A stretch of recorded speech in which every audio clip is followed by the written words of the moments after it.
So welcome to my channel, or welcome back to my channel. Hi, I'm Adele, and as you can see, I have a background. Okay, close your legs. Goodness sake, woman. We literally did what I said I didn't want to do, like go with the fairy lights and but it looks bomb. Looks good, right? So can I get an old ice cream cushion for my cushion? So this is my new, don't shake the camera. Honestly, if you could see, like, this is pretty, right? But if you could see, like, what was going on, a shit show going on around it. Oof. Yeah, anyway. I'm gonna try not to shake you guys by stomping my huge shoes. Flashing a bit too much thigh there, sorry. On the bed. Because you are on my bed. You're in my bed already. That was quick. Okay, so story time. I think this one, because I'm thinking, which one? I've got loads of like downer stories, but like, let's face it, the sun's out. Who wants to be down? Not me. So, what's funnier than the time when my parachute didn't open? Pretty funny. It's funny because I'm here telling the story.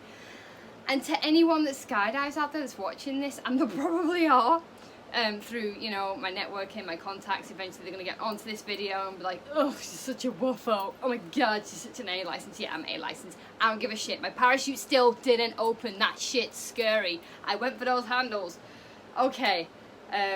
For those of you that don't skydive, sorry, that probably sounded like I just had Tourette's for a moment. No, there's kind of like a weird, don't even get me started on the hierarchy thing in skydiving. Not slating it, love the sport, love the people, love everything about it.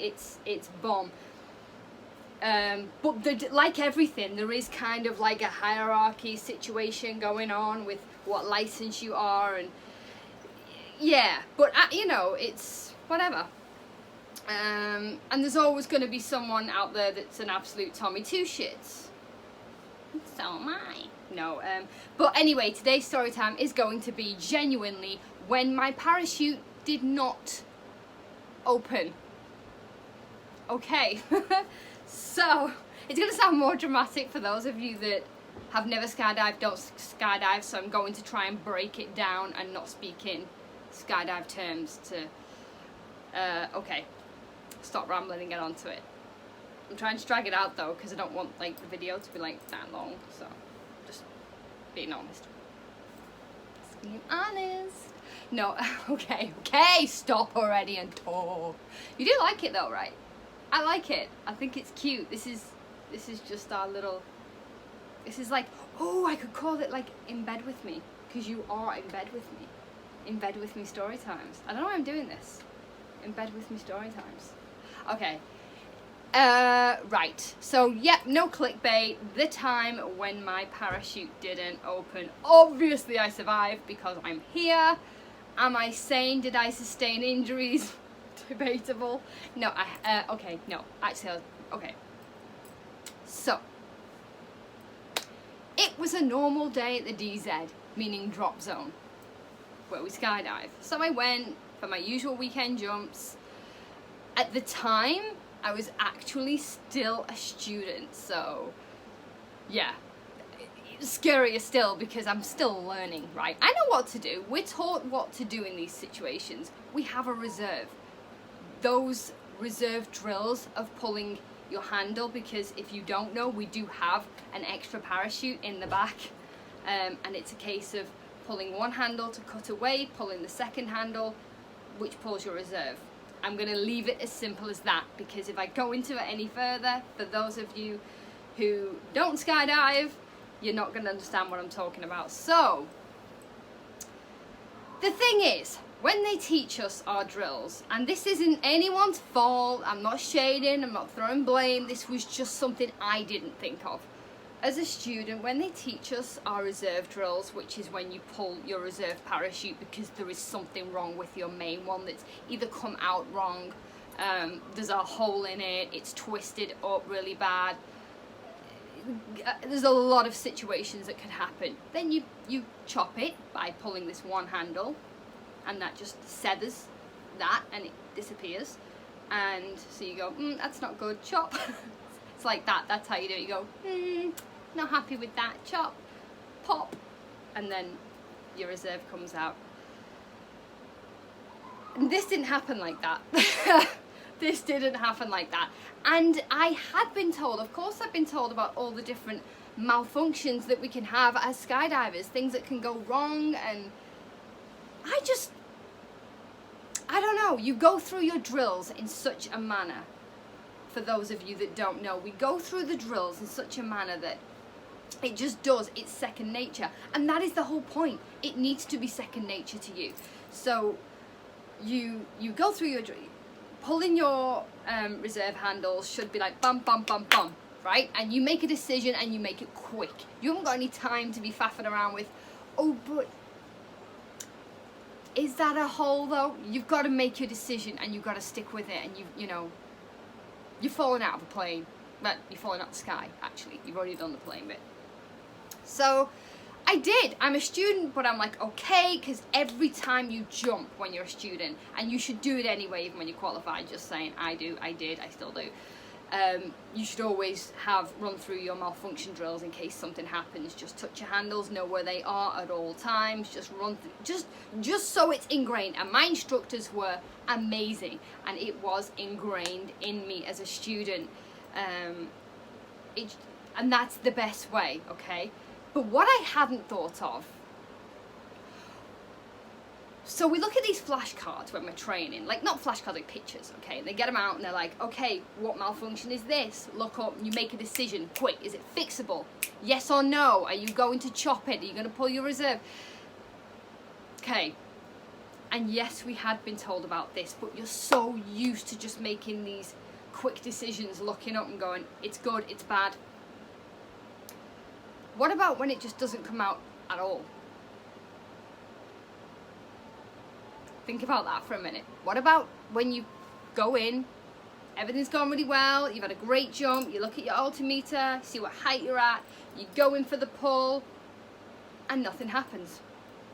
Now there is a term for this, but anyone out there will know that it's a skydiver. And nothing happens. And this can happen.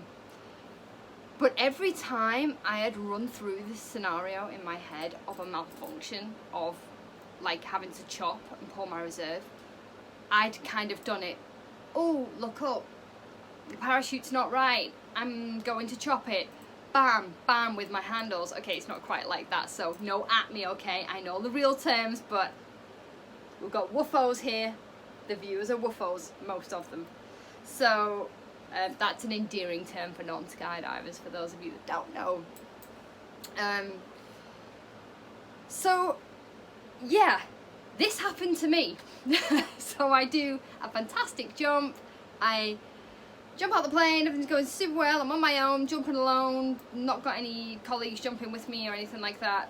There was someone above me watching, because they said they saw the whole thing. They were like, why isn't she pulling her parachute? Because they couldn't see what was going on. And there were people on the ground going, what is going on? Oh, wait, just let me, please don't die on me now, camera. Not now, not now. It's okay, I'll hurry up a little. So, I jump out, I have a great jump. I get to my height that I want to pull, I do a nice big wave off, I go to pull, and nothing. Nada, nicht, nothing.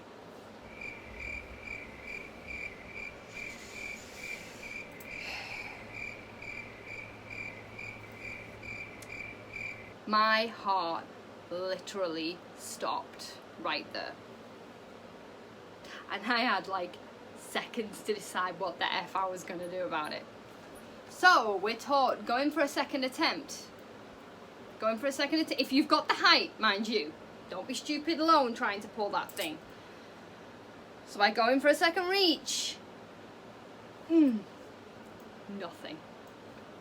Now, again, I've had it in my head for some reason, I guess because that's how we practice it, even though we know there are other possibilities, that I'm gonna like look up. Now bear in mind, when you look up and your parachute's out and it's shitty and it's not flying right, you chop it, you pull your reserve, you have not minutes, lies, you have seconds to go, okay, here's my decision, I'm going for it, I'm chopping it. And in that time though, you slowed down. You're not at terminal velocity anymore. You've slowed right down because there's something over your head, right? You've got some material up there, so it significantly slowed your fall rate down. In my case, no. I'm still at full speed. I'm still falling. From 10,000 feet, I'm going, and I'm like, oh Lord. It all happens so quick but so slow. I don't even know how to explain it. Like, quick and slow at the same time. No, my life didn't flash before my eyes. I'm convinced, had I have hit the ground like that, I still would have been trying to get that parachute out in some way or another, be it my reserves or my main handle.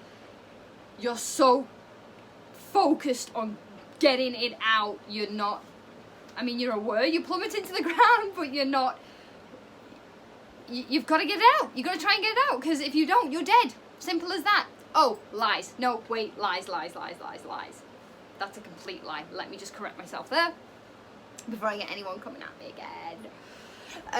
We have, I don't want to bore you with it, because if you don't know anything about rigs and skydiving, you do have an AD. I had an AD, of course. I'm a student and you should have one anyway, and I have one on my rig, which is an automatic activation device, and that will automatically pump out at a certain height. It will know that you haven't pulled your parachute and it will fire it out, right? So it's gonna fire. At what height it fires depends on where you've set it, but it's still not going to be a fun ride, okay? It's still not going to be fun. So that will go off. That should go off. So I get to said scurry height, and I'm still, I don't know if time slowed down. I don't know. I know I went in for the first pull at the right height, because I'm still a student. I'm still playing everything safe. My hard deck's quite low. Quite high, quite high rather, and it just didn't happen like that. So I tried the second pull, nothing, and at this point I know I'm stuffed. So I'm like, okay, I'm going straight for my reserves. Again, something I had not really anticipated or thought about was pulling that cutaway handle, the reserve handle, pulling those while you're in belly to earth position was a lot harder than pulling it when you're kind of jolted upright and you've got some kind of bad parachute canopy over your head, you know. It's like, at least you're upright, you look down, you bam, bam. No, for me, I'm belly to earth, and this has thrown me, okay? Like the situation wasn't bad enough. It threw me. Like, this is all happening super quick. I'm very close, too close to the ground by this point. And I'm trying to get those handles.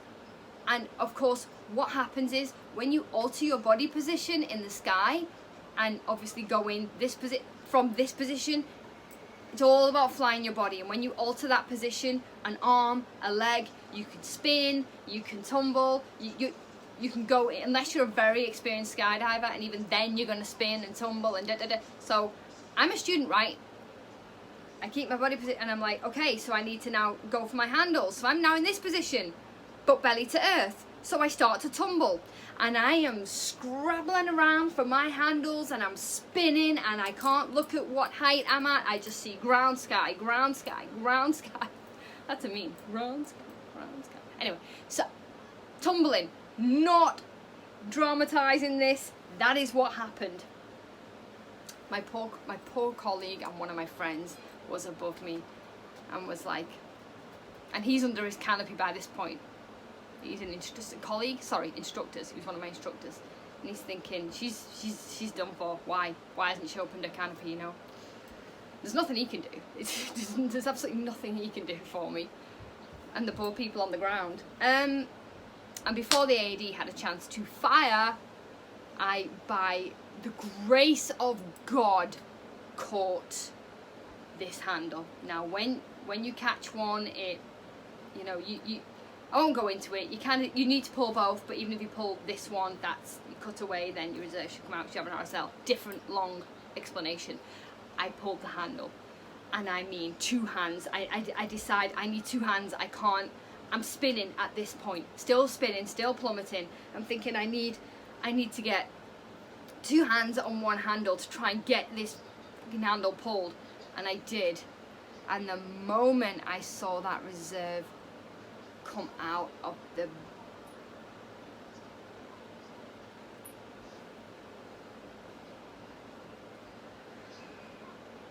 Wow.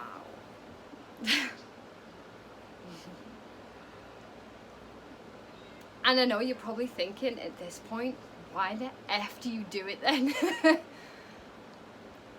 Ask any skydiver like that. I don't know why we do it. And yes, I did go back up.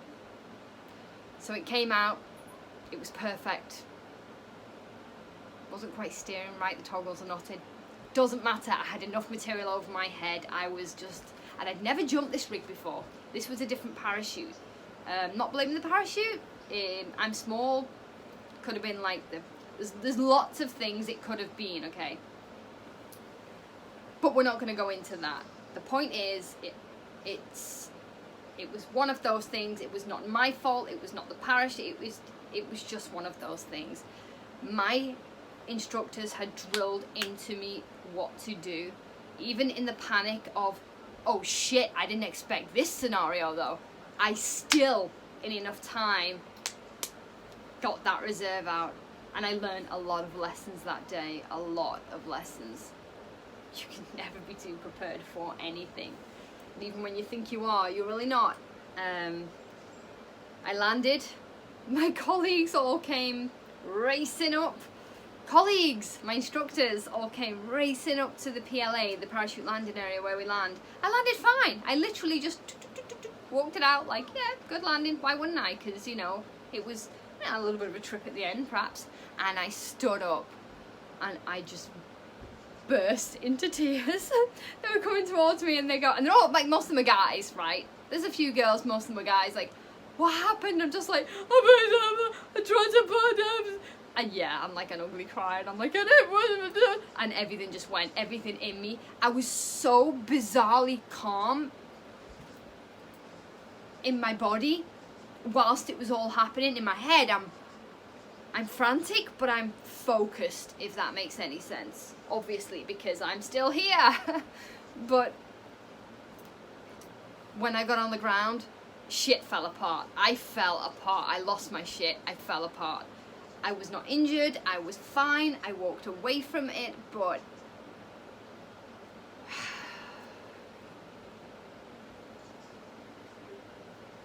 it, like, I don't know what to tell you. My parachute didn't open. The second one did, and it saved my arse, and my training saved my arse. And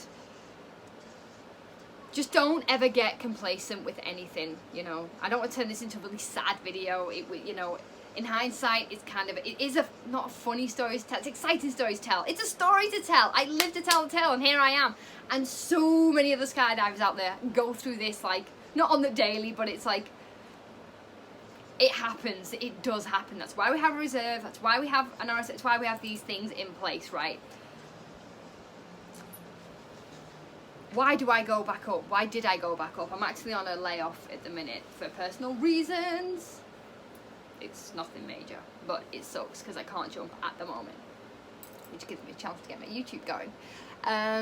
Hopefully I'll be back jumping very soon. Went to see the doctor recently and they were like, a little bit longer, not too long, a little bit longer, just a little bit of a sore hip. From what am I saying? I already told you. Why am I acting like you don't know? If you don't know, you didn't watch the other video. I will pop it somewhere. Don't really know how I'm gonna do that yet, or it's down below, or I'll link it, or I'll pop it either side. Why I jumped out the window? If you haven't seen it, go see that. That will explain why I'm on a layoff and why I'm not jumping. Because I'm a nutcase. I'm just like, yeah, no, I'm not. I'm completely standard. I hate that. You know, people go, oh, mad me, and they're like, so not mad. They're the people that are really bog standard, average people, the ones that go, oh, mad me. You know, if you say that to me, we're done. If we start to hang out, we're in a bar, and you go, oh, I'm mad me. No, you're not. You're just dead ass not. Okay, going off track. So yeah, I landed. My colleagues were like, kind of, you just get like a beer fine. They're like, you okay? The girls were like, give me a hug. And you know, some of my instructors like, really, you okay? And then you do all the stuff you need to do following something like that. And yeah, I went back up pretty much straight away. Not the same day because it was late in the day, so I couldn't. But you need to, you know, if you're going to continue to jump, you need to get back up after that pretty quick. But I went on to get student of the year, so not to suck my own dick, but I just did. I learned a lot of lessons, and it is, and the same applies to anything, you know, you guys. It applies to driving, it applies to, I don't know what your job is, anything that involves risk. Everything involves risk, whether you're just parenting your child, or you used to letting them play on that road, or like a horse then. That was quite funny. Stop, okay. Whatever it is though, seriously. I don't believe I was complacent. I was fresh. I was wet behind the ears. I hadn't considered falling in that position and having a malfunction. The things we all get complacent with, the things we do repetitively, you know, that's when accidents happen. Don't ever get complacent with anything, because that's when stuff goes wrong, seriously wrong. And we don't all live to tell the tale and sit here with like fairy lights and a nice setup and laugh about it. So just check yourself, you know, whether it's driving, like I said, the road that your kid crosses every day because, you know, they're smart, or, you know, I don't know, I could think of a bazillion examples, but it's always good to stay fresh, to stay sharp. Think outside the box every now and then. I'm not saying worry yourself sick with every scenario. Geez, like don't end up on Valium or anything. Just, you know, just stay sharp. And that is the story about me jumping out of a plane. My parachute didn't open, but I'm still here. So thanks for listening, guys. I really enjoyed telling the story to you. I like telling my stories. Especially when they're skydiving stories. I love telling my stories. Because I'm kind of animated. Like, I could talk for days. Everyone tells me that. I could talk for days. But I won't. I won't, because I'm not going to make this too long. If you like this video, and you didn't check out the one about why I'm on a layoff from that, and go check it out. I will link it, or I will place it somewhere. Please help me out by liking this video and subscribing. I also have my Instagram, that will be linked below now. I have a new Instagram dedicated to my channel. Pictures are a little saucy, some of them, but you know what, it's fine. It's nothing, we're on a beach, so I'll put pictures on. I like them. I hope you do too. But yeah, remember to, and feel free, share, because I'm new and I'm starting and I'm fresh, so share my video if you like it. And I'll be eternally grateful. So thanks for tuning in, and I will see you on my next video. If you have any ideas on what you want, another story time, or me doing something out and about, you know, just pop it down or drop me an inbox and let me know, and I'll get on to that. Otherwise, I'll just sit there with my little pad and figure out what I'm going to film next. Hope you enjoyed the RAF Furford video, the REIT video. That's also up. I didn't get to vlog much, sorry about that, it was a bit meh, but I didn't really plan, to be honest, very well, and I'm using my phone to film, so yeah, didn't have the best opportunities with that, I'm afraid, but you know, it's a decent video. Check it out. Still learning with the editing, still learning with everything, so stick with me, let's grow together, and I will see you on the next video.